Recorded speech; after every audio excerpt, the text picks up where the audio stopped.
Up or down? Nhớ là thấy chị lẽ. I told it go up, so this is koko amusement.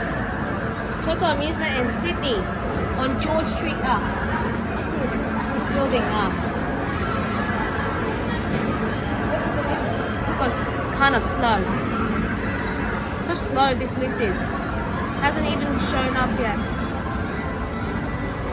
Why's the lift taking so long? Is this a really slow lift as it is? Kind of. Very slowly.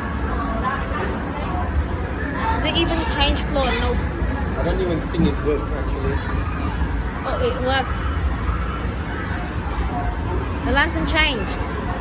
The change is always staying on ground floor, so it doesn't work. Did it open or no?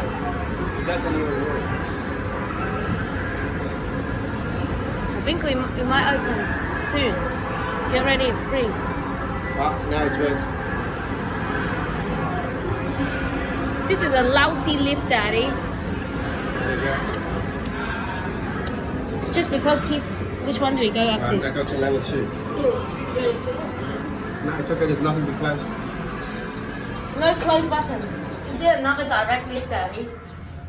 So there's actually no brain. Lift going up. It's just saying contact emergency. There's no brain.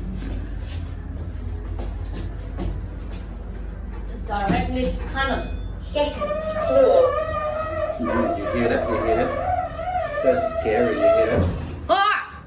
Doors opening. Oh, shit. Uh-oh. It's locked, it's shut. We're not allowed to go. No, we've got a level 1. Closing. What a lousy lift this is, Daddy. Don't you agree with me? Lift going down. Oh, so dangerous. God damn it, this is scary. They should replace this like Schindler 5500. First floor. Okay. Doom, doom. Whoa. Doors Wow. opening. Sydney's more dangerous lift, I